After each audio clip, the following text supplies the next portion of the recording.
नमस्कार छात्रों, मैं आपका शिक्षक मनीष कुमार आज 12वीं कक्षा के क्रैश कोर्स के तहत इकोनॉमिक्स का पार्ट लेकर आपके सामने उपस्थित हूँ। आज की आपकी पार्ट माइक्रो इकोनॉमिक्स का अंतिम पार्ट है। जाहिर है कि आपको हम पूर्व की कई कक्षाओं में कह चुके हैं कि माइक्रो इकोनॉमिक्स में केंद्रीय भूमिका में कीमत यंत्रावली होता है, यानी कीमत के सहारे अर्थव्यवस्था चलती है।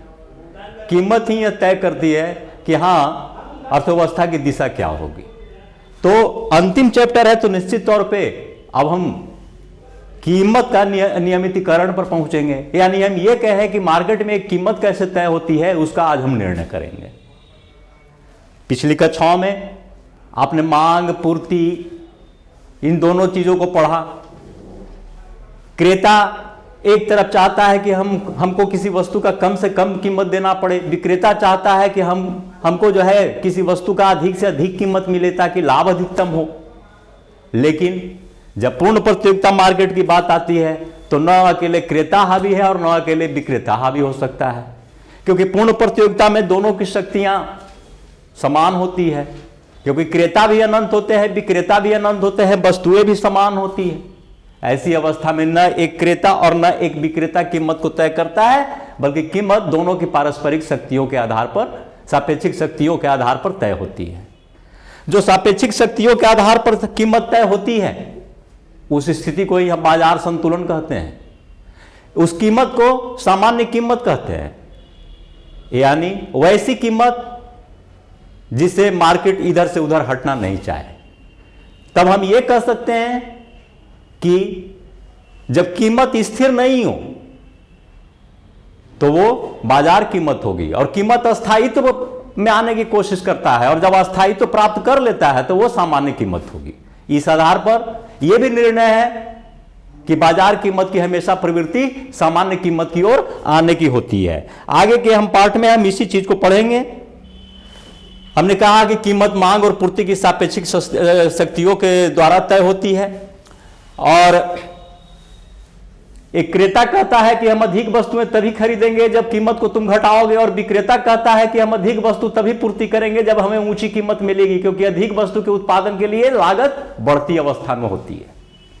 अब इन दोनों की सापेक्षिक शक्तियां के आधार पर कीमत तय होती है। अब क्रेता की सापेक्षिक शक्ति कौन है और विक्रेता की सापेक्षिक शक्ति कौन है, इसको आप इस फिगर में देख सकते हैं। यहां डिमांड रेखा और सप्लाई रेखा है, ये दोनों एक दूसरे को ई बिंदु पर काट रहे हैं, यहीं पर संतुलन स्थापित हो जाता है। इसके ऊपर या नीचे किसी भी बिंदु पर संतुलन स्थापित नहीं होगा। जैसे अब हम मान लेते हैं कि ये कीमत 5 रुपए कीमत को लेते हैं, तो 5 रुपए कीमत पर देखिए डिमांड यहां है, सप्लाई यहां है। मान लेते हैं कि ये डिमांड की मात्रा यहां पर 100 है और सप्लाई 400 है। निश्चित है कि जब क्रेता 100 ही वस्तु का मांग कर रहा है और विक्रेता 400 वस्तु मार्केट में लाके खड़ा है, तो उसकी 300 वस्तु अनबिकी रह जाएगी या 400 वस्तु अनबिकी रह जाएगी। वैसी अवस्था में अनबिकी रहने की स्थिति में वो क्या करेगा कि कीमत को नीचे घटाएगा। कीमत को नीचे जब घटाएगा तो पूर्ति का नियम कहता है कि कम कीमत पर वस्तुओं की कम पूर्ति होगी, और मांग का नियम कहता है कि कम कीमत पर वस्तुओं की अधिक मांग होगी। एक तरफ पूर्ति घटेगी, दूसरी तरफ मांग बढ़ेगी। तो अब देखिए P1 प्राइस से P पर आया, P पर आने पर मांग बढ़ जा रही है। मांग जो यहां था वो बढ़ के यहां हो गया 300 पर, और पूर्ति भी जो 500 था वो घट करके 300 पर आ गया। अब हम निचली कीमत लेते हैं। यदि कीमत 2 रुपए है, या इस आंकड़े में भी देखिए कीमत यदि 2 रुपए है या 1 रुपए है, तो 1 रुपए पर देखिए चूंकि सबसे नीची कीमत है, इस कारण इस पर मांग सबसे ज्यादा होगी। तो मांग सबसे ज्यादा होगी तो मांग 500 है, पूर्ति 100 है।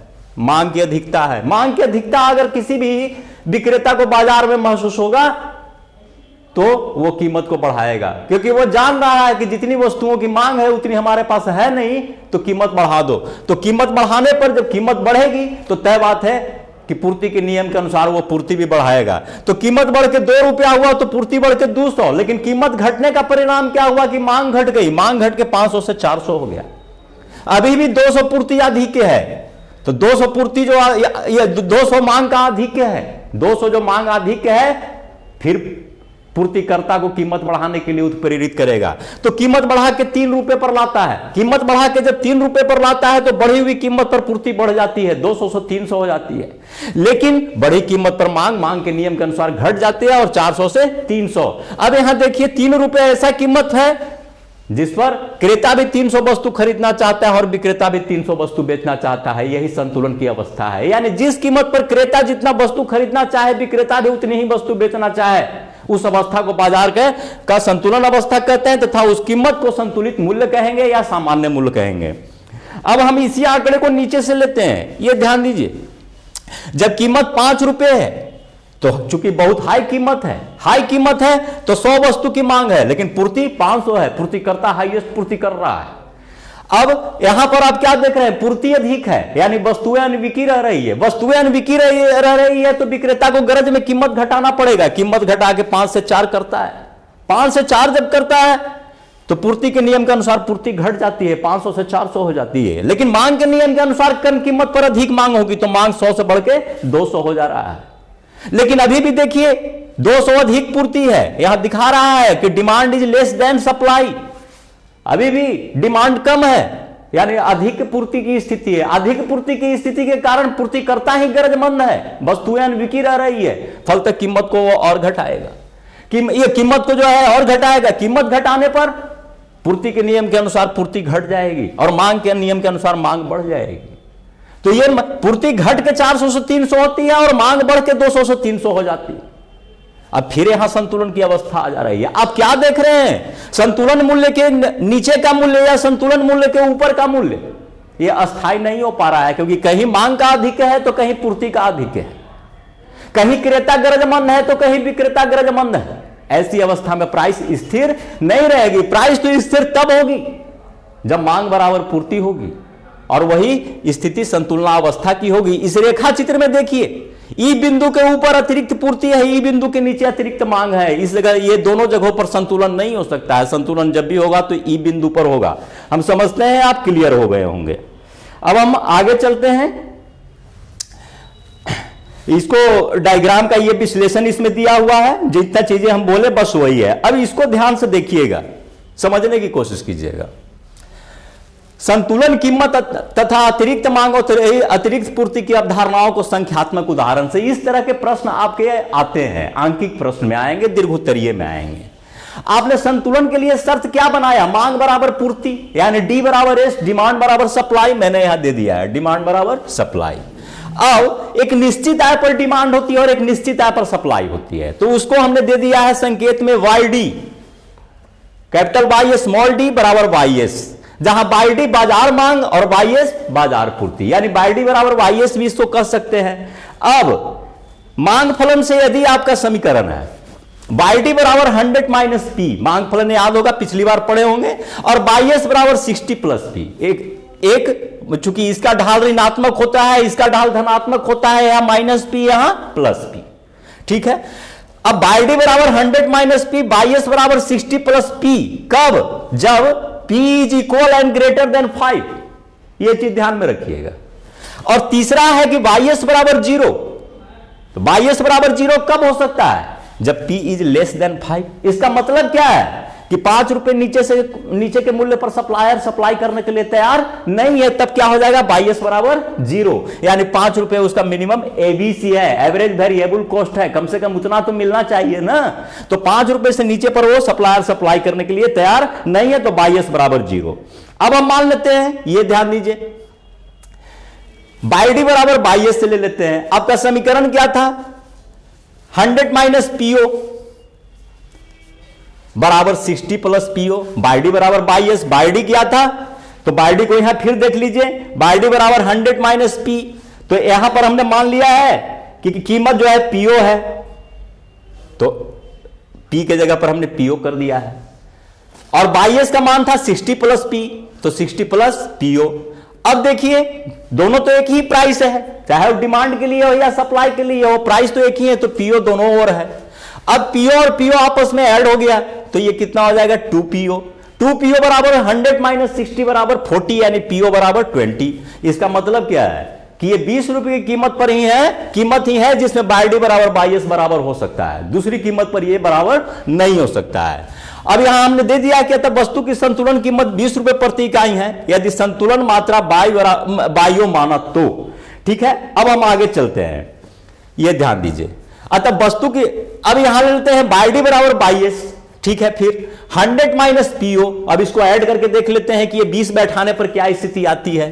तो 100 माइनस पीओ यानी बाई डी माइनस पीओ आपने रखा था, तो बाई डी माइनस पीओ, तो ये क्या हो गया 100 माइनस पीओ, बाई डी बराबर रखा था तो 100 क्या है और पीओ का वैल्यू कितना आया 20, तो कितना आ गया 80।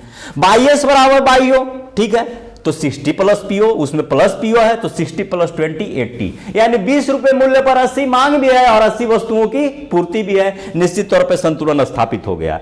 अब आगे हम आते हैं माना कि बाजार कीमत पर, यह ध्यान दीजिए, माना बाजार कीमत पर P1 बराबर 15 है और P1 is less than PO, तो P1 is less than PO.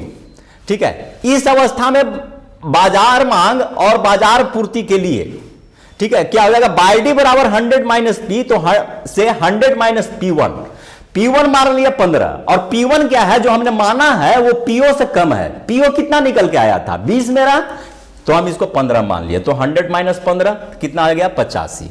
अब बाई एस बराबर 100 प्लस पी आपका समीकरण कहता है, ये बाई एस बराबर जो है 60 प्लस पी, तो 60 प्लस P1 की है तो 60 प्लस 15 75, संतुलन नहीं बैठ रहा है, एक 85 आ रहा है एक 75 आ रहा है, अतः 15 रुपया संतुलित कीमत नहीं होगा। अर्थात by D is greater than by S, असंतुलन की स्थिति है, बाई डी यहां बड़ा है बाई एस से। अब हम दूसरी स्थिति को ले लेते हैं, P2 ले लेते हैं, एक मान लेते हैं P2 25 और P2 is greater than PO, हम इस स्थिति में जाते हैं। तब उसी समीकरण पर अगर हम बैठाते हैं P2 को, तो P2 हो जाता है 100 माइनस 25 75 और ऐड करते हैं बाई एस के लिए तो 60 प्लस 25 85। यहां क्या हो जा रहा है by S is greater than by D, यानी फिर असंतुलन की स्थिति, यानी ना तो पीओ से लेस प्राइस कोई संतुलन की प्राइस होगी और पीओ से ग्रेटर प्राइस कोई संतुलन की प्राइस होगी, बल्कि सिर्फ पीओ ही संतुलन की प्राइस होगी। अब हम आगे बढ़ते हैं और इसको देखते हैं, मांग में वृद्धि और मांग में कमी का संतुलन पर पड़ने वाला प्रभाव। पिछले क्लास में आपने पढ़ा है मांग में वृद्धि। मांग में वृद्धि में क्या होती है, मांग वक्र दाईं ओर सरक जाती है, देखिए दाईं ओर सरक गई। फिर से मैं बता दे रहा हूं कि दाईं का मतलब बोर्ड का दाएं, ठीक है, बोर्ड का दाएं नहीं आपका दाएं। आप ध्यान दीजिए, ये यहां पर है, बोर्ड की तरफ आप अपना चेहरा कीजिए, इधर दाया आपका हाथ है तो इधर दाया, तो डिमांड बढ़ जाने का मतलब है क्या कि डिमांड वक्र दाईं ओर सरक गई। कहने का मतलब क्या है कि उसी कीमत पर डिमांड बढ़ जाना। देखिए पी कीमत पर डिमांड था एम, इस डिमांड रेखा पर, ठीक है, अब पी ही कीमत है लेकिन डिमांड कहां चली गई है M2, एक नई डिमांड रेखा आ गई, दाईं ओर सरक गई। तो दाईं ओर सरक गया तो अब संतुलन पर क्या असर पड़ेगा ये ध्यान दीजिए। अब देखिए डिमांड बढ़ गई, डिमांड बढ़ गई तो पी कीमत पर नई बढ़ी हुई डिमांड पर रेखा को ये टच करता है, यहां जो है इस पॉइंट पर जहां वस्तु की खरीदी एवं बेची गई मात्रा यानी वस्तु की मांग की मात्रा कितनी है M2, ठीक है। अब यहां पर क्या हो रहा है ये ध्यान दीजिए, लेकिन यहां पर सप्लाई कितनी है, तो सप्लाई जो है आपका M है, ठीक है, सप्लाई M है और डिमांड M2 है, यानी डिमांड अधिक है, तो अब क्या करेगा विक्रेता, कीमत को बढ़ा देगा, तो कीमत P से P1 होता है। जब P1 कीमत होता है तो अब इस पर देखिए संतुलन की अवस्था कहां आती है, तो P1 कीमत होता है तो E1 पर आ जाता है, सप्लाई और नया D1 एक दूसरे को काट देते हैं। कीमत बढ़ने से क्या हुई, मांग थोड़ी कम गई, D1 से इधर बाएं की तरफ चल गई, D1 वक्र पर, और सप्लाई पर E से E1 की ओर, E1 पर एक दूसरे को काट देते हैं। यानी हम ये कहेंगे कि यदि सप्लाई रेखा दी हुई है तो डिमांड वक्र के दाईं ओर सरकने से संतुलन मूल्य पहले के मूल्य से ऊंचा होता है और वस्तु की खरीदी गई एवं बेची गई मात्रा भी पहले से अधिक होती है। देखिए पहले कितना था M, नया संतुलन E1 पर M1, यानी वस्तु की खरीदी और बेची गई मात्रा भी दाईं ओर सरकती है और संतुलन का बिंदु भी दाईं ओर और ऊपर सरकेगी। यह ध्यान दीजिए, दाईं ओर ऊपर सरकने का मतलब क्या है कि वस्तु की अधिक मात्रा के साथ ऊंची कीमत। ओके, समझ गए होंगे।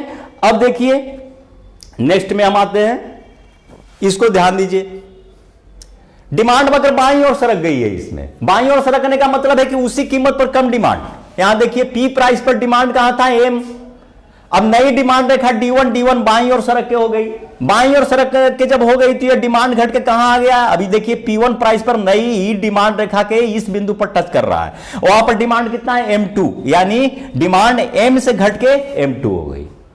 जाहिर है डिमांड जब M से घट के M2 हो गई तो उस अवस्था में आपका जो है यह संतुलन की स्थिति क्या होगी। तो संतुलन की स्थिति के लिए चूंकि डिमांड घटा है, इस कारण विक्रेता को क्या करना पड़ेगा, प्राइस को घटा देना पड़ेगा। जब प्राइस घटाएगा तो अब क्या होगा, डिमांड बढ़ जाएगी। तो डिमांड बढ़ने का मतलब क्या हो गया, यहां पर डिमांड में विस्तार होगा। तो डिमांड में विस्तार होने का मतलब क्या हुआ कि D1 डिमांड कर पर इस बिंदु से E1 तक हम आते हैं, नीचे की ओर आते हैं। और यहां यह ध्यान दीजिए कि पूर्ति, कीमत घटने के कारण पूर्ति ई से E1 हो गई और डिमांड यहां से बढ़ के E1 पर चली गई। अब ये दोनों एक दूसरे को नई डिमांड रेखा को दी हुई पूर्ति रेखा E1 पर काट रही है। इससे निष्कर्ष क्या निकला कि यदि डिमांड घट जाए तो डिमांड रेखा बाईं ओर शिफ्ट होती है। जब डिमांड रेखा बाईं ओर शिफ्ट होगी तो नए संतुलन का स्तर पुराने संतुलन के बिंदु से बाईं ओर और नीचे होगा। देखिए ई से E1 बाईं ओर भी है और नीचे भी है ना। और खरीदी एवं बेची गई मात्रा भी बाईं ओर सरक जाएगी, M से M1 हो जाएगी, यानी घट जाएगी। यह चीज याद रखिएगा। क्या, जब डिमांड बढ़ जाए तो संतुलन स्तर पूर्व संतुलन स्तर से कहां जाएगा, ऊपर दाहिने ओर।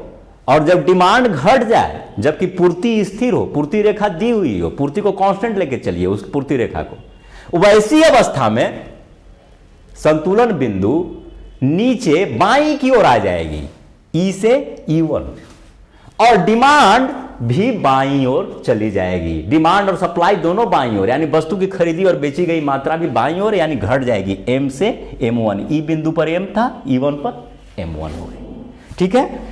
अब देखिए नेक्स्ट में हम आते हैं, इस पर ध्यान दीजिए। यह पूर्ति को दर्शा रहा है कि पूर्ति का जो है बढ़ने और घटने पर क्या होगा, पूर्ति में वृद्धि। अब एक चीज और दिमाग में रखना है, डिमांड बढ़ने और पूर्ति बढ़ने और पूर्ति घटने और डिमांड घटने से क्या तात्पर्य है।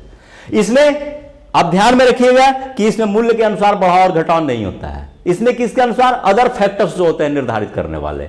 मूल्य वही के वही है, लेकिन आपकी आय दूनी हो जाती है तो डिमांड बढ़ जाता है।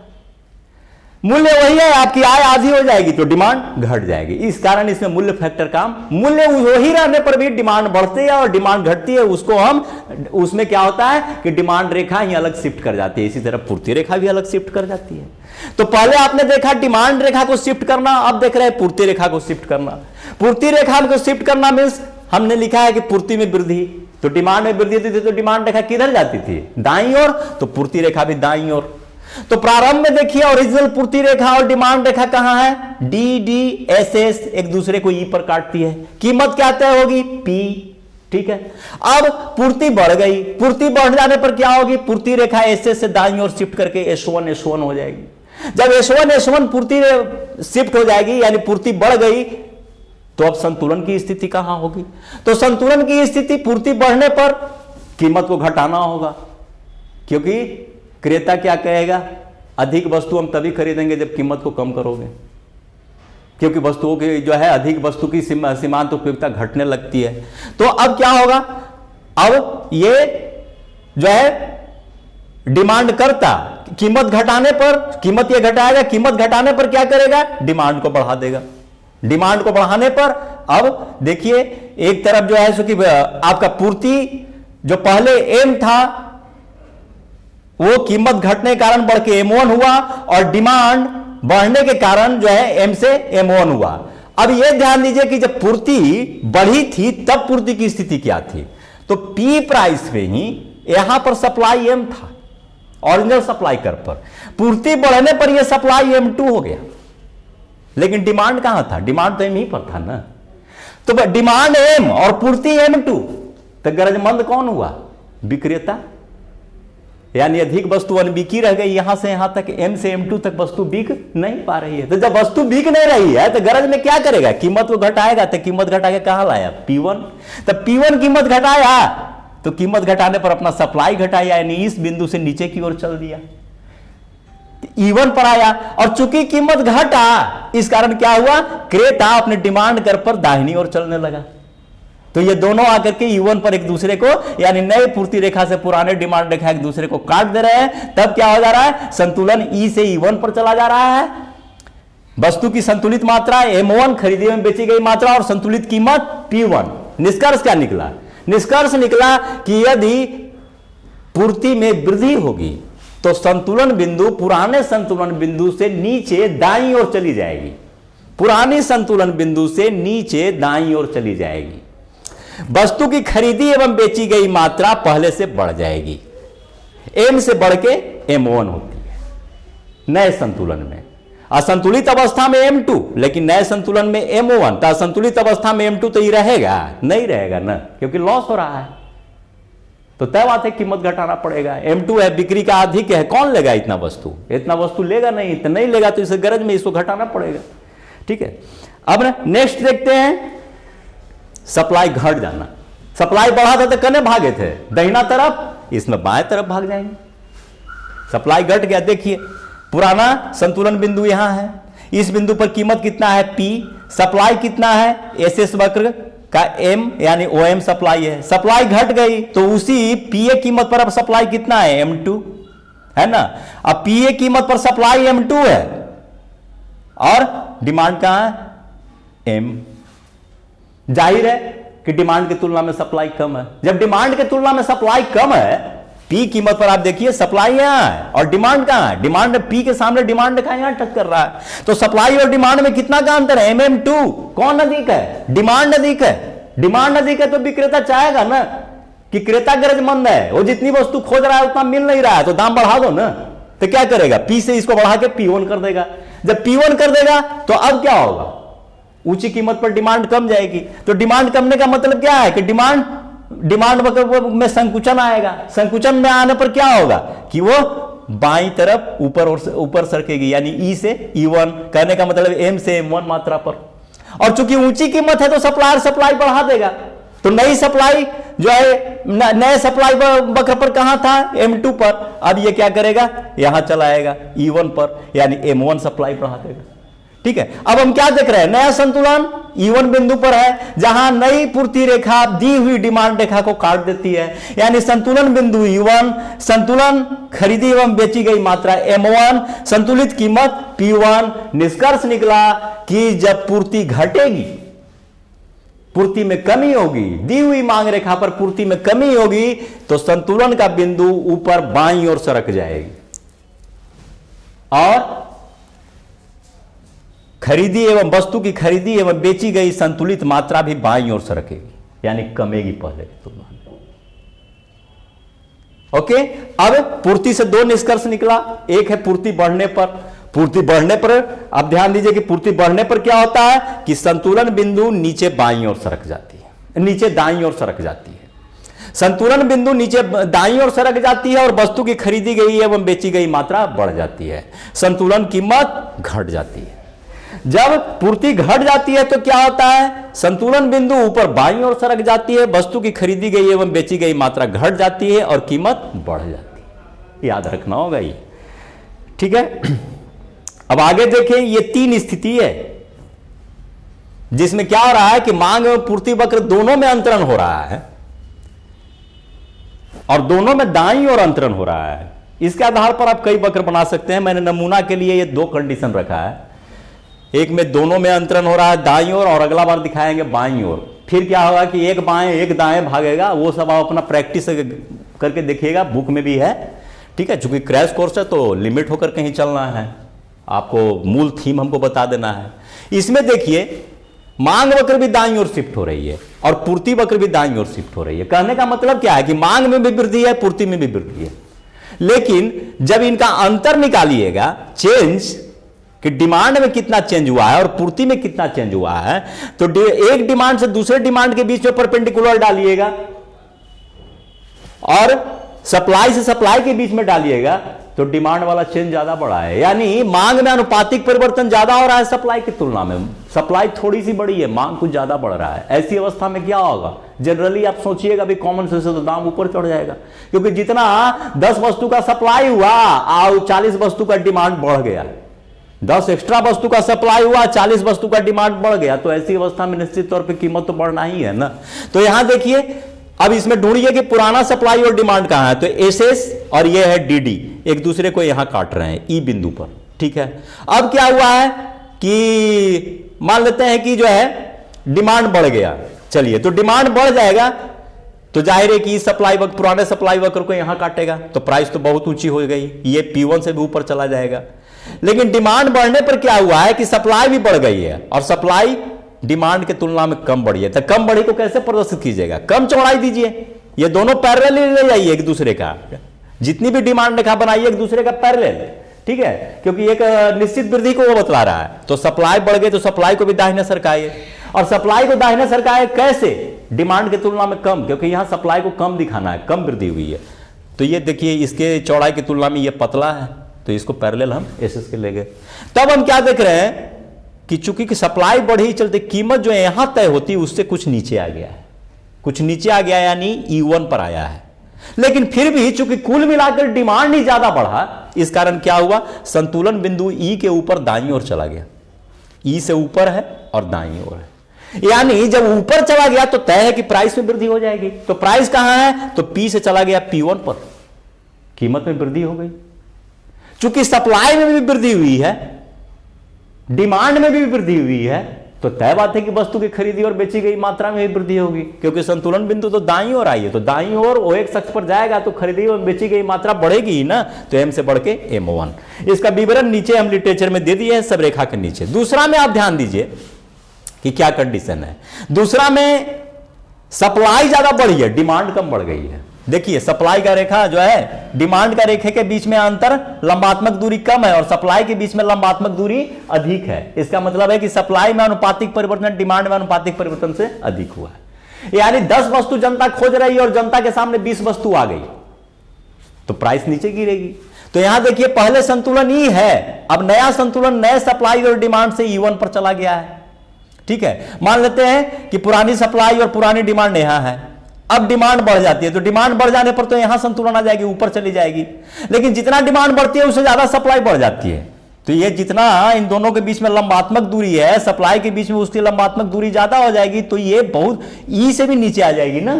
तो ई से नीचे आने पर ये देखिए किधर सरक गई, ई से E1 दाहिने ओर तो जरूर चला गया लेकिन नीचे। नीचे का मतलब क्या है कि ई से E1 नीचे गया मींस प्राइस घट गया, यानी डिमांड की तुलना में सप्लाई यदि ज्यादा बढ़े तो प्राइस घटेगी P से P1। अर्थात यहां निष्कर्ष क्या निकल रहा है, यदि महंगाई को नियंत्रित करना हो तो उत्पादन को बढ़ाओ, डिमांड की तुलना में आपको सप्लाई को बढ़ाना जरूरी है, ठीक है। और उत्पादन किस तरह के बढ़ाओ, जो जनता अधिक वस्तुओं का उपभोग करती है उसकी बढ़ाओ, न कि कुछ गिने चुने वस्तुओं का बढ़ाओ। जनरल उपभोक्ता कंज्यूमर गुड्स का प्रोडक्शन ज्यादा बढ़ाओ, ठीक है। तो यहां पर प्राइस नीचे आ गई और जो है प्राइस को नीचे आने पर क्या हुआ कि जाहिर है कि चूंकि सप्लाई और डिमांड दोनों बढ़ा है तो संतुलन बिंदु तो दाईं ओर खिसकेगा, और दाईं ओर खिसकने पर क्या होगा, वस्तु की खरीदी व बेची गई मात्रा भी बढ़ जाएगी, यानी मार्केट का आकार बढ़ जाएगा। नेक्स्ट में देखते हैं थर्ड में, इसमें दोनों बराबर बढ़ रहे हैं, ये दोनों के बीच में चौड़ाई बराबर है। देखिए डी से D1 होता है, एस से S1 होता है, जितना जनता खोजा उतना ही सप्लाई हो गया। देखिए प्राइस में कोई चेंज नहीं, ई से E1 पर ही रह गया है ना। मान लेते हैं कि पुरानी सप्लाई और डिमांड कर भी बिंदु पर काटा है, कीमत ओपी तय हुई, ठीक है। अब डिमांड बढ़ गया तो यहां चलाया, प्राइस P से ऊपर जाएगा, लेकिन जितना डिमांड बढ़ा उतना ही सप्लाई बढ़ गया, यानी ये त्रिभुज और ये त्रिभुज दोनों सर्वांगसम है। ये डिमांड बढ़ने का त्रिभुज है, ये सप्लाई बढ़ने का त्रिभुज है, ये दोनों आपस में सर्वांगसम है। तो क्या होगा, जितना ही बढ़ा तो फिर वही स्थिति एक दूसरे को कैंसिल करेंगे तो देखिए उतना ही सप्लाई बढ़ा तो संतुलन ई से हट के E1 पर आया, दाईं ओर जरूर चला गया लेकिन न ऊपर न नीचे। ऊपर जाता तो न कीमत में वृद्धि और नीचे आता तो कीमत में कमी, तो न ऊपर गया है न नीचे गया है बल्कि सीधे उसके सामने। उसके सामने गया, तो इसका मतलब है कि कीमत वही रहेगी, सिर्फ मार्केट का आकार बढ़ जाएगा। यानी अब वस्तु की खरीदी एवं बेची गई मात्रा M से M1 ये बढ़ गया। ठीक है, तो ये इसमें एक चीज ध्यान रखिएगा, संतुलन बिंदु दो तरफ भागता है, एक या तो ऊपर या नीचे, दूसरा दाएं या बाएं। यदि संतुलन बिंदु ऊपर भागता है, ऊपर और नीचे का संबंध कीमत से है, अगर ऊपर भागता है तो कीमत बढ़ेगी, नीचे भागता है तो कीमत घटेगी। दाएं भागता है इसका मतलब है कि मार्केट का आकार बढ़ रहा है, वस्तु की खरीदी एवं बेची गई मात्रा बढ़ रही है, और बाएं भागता है तो वस्तु की खरीदी एवं बेची गई मात्रा घट रही है। अब सेकंड कंडीशन में देखते हैं, उसमें तो देखे थे हम कि दाहिनी ओर दोनों सरक रहे हैं। अब देखिए ये आ जा रहा है बाईं ओर। अभी तक हमेशा दाहिनी सरका रहे थे, दाहिनी सरकाने में क्या था, मार्केट का आकार बढ़ रहा था, लेकिन इसमें मार्केट का आकार घटेगा। अभी बताया कि बाईं ओर सरकेगा तो मार्केट का आकार घटेगा।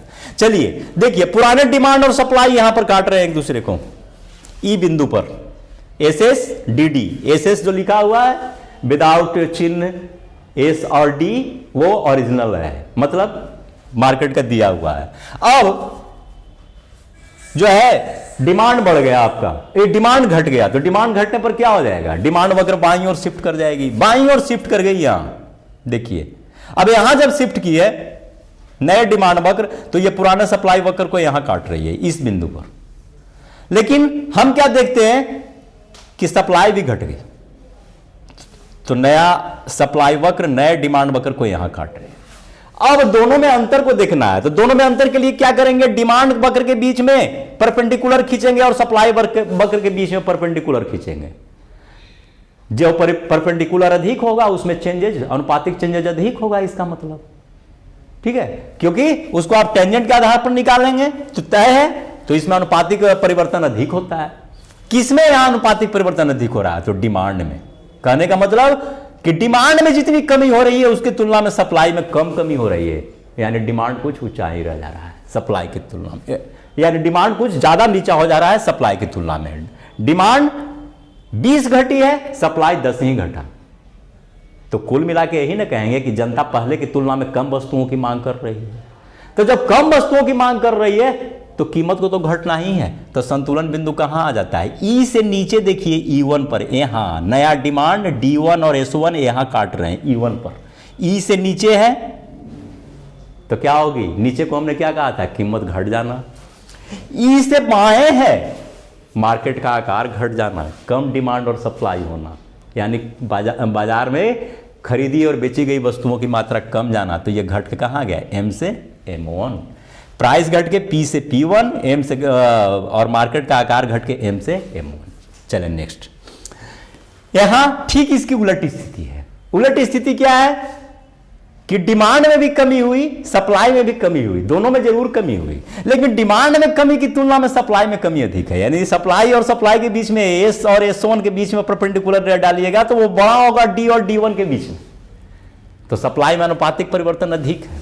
यानी कहने का मतलब कि 10 वस्तु का डिमांड कमा लेकिन 20 वस्तु का सप्लाई कम गया, तो कुल मिलाकर सप्लाई की कमी हो गई ना, तो सप्लाई की कमी जब होगी तो प्राइस ऊपर चढ़ेगी, तय बात है। तो देखिए संतुलन बिंदु, नया संतुलन बिंदु अब क्या हुआ, S1 और D1 कहां काट रहा है, E1 पर। बाकी विश्लेषण पुराने तरीके से ही चलेंगे, ठीक है ना। आप उसको देख सकते हैं कि नए सप्लाई पर, नए प्राइस पर कितना सप्लाई हो रहा है, इस तरह से आप विश्लेषित कीजिएगा। एक ही चीज़ को बार बार पुनरावृत्ति नहीं कर रहे हैं, बस यहाँ खाली संतुलन बिंदु में चेंजेज आप देखते चले जाइए। तो ये क्या हुआ, संतुलन बिंदु S1 और D1 का नया यहाँ आ गया।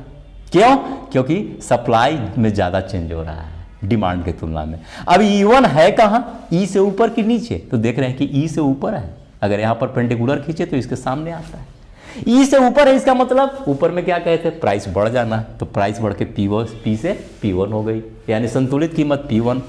और ऊपर नीचे तो अब हो गया, प्राइस का निर्णय तो कर लिए, मार्केट का आकार का क्या होगा, मार्केट के आकार बाईं तरफ, चूंकि संतुलन बिंदु बाईं, तो मार्केट का आकार भी बाईं। बाईं का मतलब क्या है, मार्केट के आकार को सिकुड़ना, यानी कम वस्तु की खरीद एवं बिक्री होना। तो M से M1 मात्रा कम गई, M1 मात्रा अब सिर्फ वो M1 मात्रा बेची और खरीदी जा रही है। थर्ड में दोनों बराबर है, जितना डिमांड में चेंज हो रहा है उतना सप्लाई में चेंज हो रहा है। तो दोनों एक दूसरे को, फिर यहां ये त्रिभुज और ये त्रिभुज एक दूसरे को सर्वांगसम करके कैंसिल करेंगे।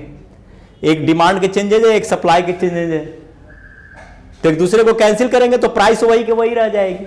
जितना डिमांड में परिवर्तन हुआ उतना ही सप्लाई में, ठीक है, यानी जितना डिमांड कमा उतना ही सप्लाई कम गई, दोनों में कमी हुई, प्राइस तो वही रह जाएंगे। क्योंकि नया संतुलन बिंदु आप देखिए, नया D1 और नया S1 से E1 पर आया। E1 किधर है? E से ऊपर कि नीचे? कहीं नहीं, समरैखिक हो जा रहा है, उसी रेखा पर है, ठीक, जो पैरेलल चल रहा है वो X के, यानी E1 पर ही है। तो E1 पर जब ऊपर और नीचे है तो प्राइस तो वही के वही रह जाएगा। यहाँ P छूट गया है, मान लेते हैं P प्राइस है, P पर रह गया है, ठीक, तो OP के OP रह जा रहा है, लेकिन चेंजेस हो रहा है, एक परिवर्तन हो रहा है। वो परिवर्तन कौन सा है? वो परिवर्तन है कि मार्केट का आकार का क्या हो रहा है। क्योंकि डिमांड और सप्लाई दोनों घटे हैं तो मार्केट का आकार तो सिकुड़ना ही है ना। तो मार्केट में जहां पहले OM वस्तु की डिमांड थी, अब सिर्फ OM1 रह जाएगी, यानी M से M1 तक कमी हो जाएगी, ठीक है। अब इस तरह से आप बुक्स में देखिएगा कई हैं, और इसमें आपको हम लघुत्तरीय प्रश्न कुछ दिए हैं जिनका आंसर दीर्घोत्तरीय के में ही डाला हुआ है। जैसे आप किसी एक प्रश्न को ले लीजिए और उससे आप समझने में, देखिए यहां पर है, पूर्ति में कमी तथा पूर्ति में वृद्धि का संतुलन पर पड़ने वाले प्रभाव को रेखाचित्र से दिखाइए। तो इसमें एक क्वेश्चन तो बनेगा कि पूर्ति में कमी का प्रभाव दिखाइए, दूसरा बनेगा पूर्ति में वृद्धि का प्रभाव दिखाइए। दो अलग अलग क्वेश्चन है।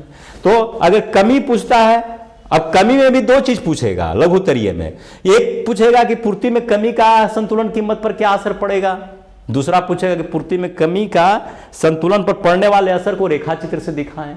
तो उसमें आप रेखा बना के और नीचे इंडिकेशन में दिखाया जाए कि नया संतुलन बिंदु E से E1 है, ठीक है, और उसका विश्लेषणात्मक आप यहां जो है इसको दिखा सकते हैं। इस अधिक पूर्ति के कारण कीमत घटकर OP से OP1 करना पड़ता है, यानी पूर्ति में इस लिटरेचर को लिख सकते हैं, पूर्ति में वृद्धि दाईं ओर अंतरण, ठीक है। तो उसी तरह पूर्ति में कमी का भी आप दो भाग में तोड़ सकते हैं। तो ये कई लघुत्तरीय इसमें है। फिर इसी तरह यहां देखिए, मांग और पूर्ति दोनों में अंतरण का रेखाचित्र से दिखाएं, इसमें कई पूछ सकता है, तीनों क्वेश्चन अलग अलग लघुत्तरीय में पूछ सकता है। एक में पूछेगा कि यदि डिमांड में परिवर्तन सप्लाई में परिवर्तन से अधिक है, यानी डिमांड सप्लाई की तुलना में अधिक बढ़ता है तो क्या स्थिति होगी, तो इसको आप सिर्फ इतना ही लिखिए। दूसरा अगर पूछेगा कि डिमांड में वृद्धि की तुलना में सप्लाई में अधिक वृद्धि होती है तो सिर्फ इतना लिखिए। तीसरा लघुत्तरीय में दोनों में बराबर वृद्धि होती है तो इतना लिखिए। इसी तरह कमी में भी 3 क्वेश्चन बनेगा। तो लघुत्तरीय का इसमें पॉइंट वाइज दिया हुआ है, ठीक है, और ऑब्जेक्टिव इसमें छूट गया है। नेक्स्ट क्लास में हम इसका ऑब्जेक्टिव डाल देंगे, वस्तुनिष्ठ प्रश्न डाल देंगे। नेक्स्ट क्लास के लिए धन्यवाद।